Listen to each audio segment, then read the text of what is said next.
কুসুমপুর গ্রামে থাকে বৃদ্ধা মালিনী। মালিনীর বড় বউয়ের নাম চাপা, মেজ বউয়ের নাম খোপা আর ছোট বউয়ের নাম ছাপা। বড় বউ চাপা পুরো সংসারটাকে আগলে রাখে, আর মেজ ছোট দুই বউ মিলে সারাটা দিন ধরে শুধুই ঝগড়াঝাটি করে। বড় বৌমা, এখানে কতগুলো কাঁঠালের বীজ দিলাম, ভালো করে কুচিয়ে ভেজো তো, বুঝেছো? আজকে ডাল দিয়ে ভাত দিয়ে খাবো। আমি বরং স্নানটা করে আসি। আচ্ছা মা, আপনি স্নানে যান। আচ্ছা বর্দি, আজকে কি রান্না বসিয়েছো গো? হ্যাঁ রে মেজো, এসেছিস? বলি কাঁঠালের বীজগুলো একটু কেটে দিবি, মা আজকে কাঁঠালের বীজ ভাজা খেতে চেয়েছে।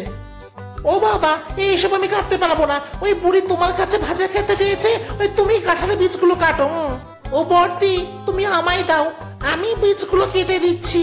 আমার আবার কারোর মতো শরীরে পাতে ধরেনি। এ পর্যন্ত ঠিকই ছিল। ছোট বউ কাঁঠালের বীজগুলো কেটে দিল, আর বড় বউ সেই বীজগুলো সুন্দর করে শাশুড়ি মায়ের জন্য কড়াইতে ভাজলো। কিছুক্ষণ পর, ও বর্দি, রান্না টান্না হলো গো? বলছে ওই কড়াইতে কি বসিয়েছো? এই তো রে, ও একটু নিরামিষ করে কচুর শাক রান্না করছি। ও বদ্দি, আমাকে একটু কচুর শাক দিয়ে একটু কাঁঠালের বীজ দিয়ে একটু মুড়ি দিয়ে দাও না গো, একটু খাই। খাবি? এই নে নে খা। রাক্ষসী ডাইনি পেতনি এখন গিলতে এসেছে। যে বদ্দি বললো কাঁঠালের বীজগুলো ভাজতে, তখন ওনার বাতে ব্যথা শুরু হয়ে গেল।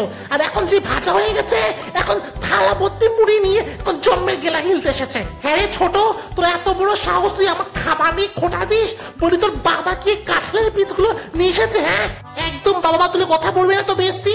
সকাল থেকে কাঁঠালের বীজগুলো আমি কেটেছি, তাই কাঁঠালের বীজ ভাজা খেলে আমি একমাত্র খাবো। হ্যাঁ, খালি বীজ তো কেটেছিস তো কি হয়েছে? কালকে যে আমি এক কড়াই পুটির মাঝে ঝোল করলাম, সেই এক কড়াই পুটির মাঝে ঝোল দিতে এক গামলা ভাত গিললি। সেই বেলা তুমি হয়তো ভুলে যাচ্ছ, ওই পুটি মাছটা আমার স্বামীর পয়সার টাকা দিয়ে কেনাম। আর এই কাঁঠালটা যে আমার স্বামী কিনে এনেছে। এরপর এক কাঁঠালের বীজ ভাজা খাওয়া নিয়ে দুই বউয়ের মধ্যে তুমুল ঝগড়া শুরু হয়ে গেল। এত ঝগড়া শুরু হলো যে তাদের শাশুড়ি মা পাশের ঘর থেকে দৌড়ে এলো। আরে তোরা চুপ কর, চুপ কর। আচ্ছা মেজ বৌমা, ছোট বৌমা, তোমাদের জ্বালায় কি একটু শান্তি করে পুজো দিতে পারবো না? দুজনে সকাল থেকে একদম ছাগলের মতো চিল্লে যাচ্ছ। ছাগল দুটোকে বউ করে এনেছে এই বাড়ি। কি বললেন মা? আপনি আমাদের ছাগল বললেন? ও ছাগলদের ছাগল না বলে কি ভেড়া বলবো? হ্যাঁ দেখেছো মেজদি, মা আবারও কিন্তু আমাদের ছাগল বলছে। কি বলেছিস? আজ থেকে আমি এই বাড়ির কিচ্ছুটি খাবো না।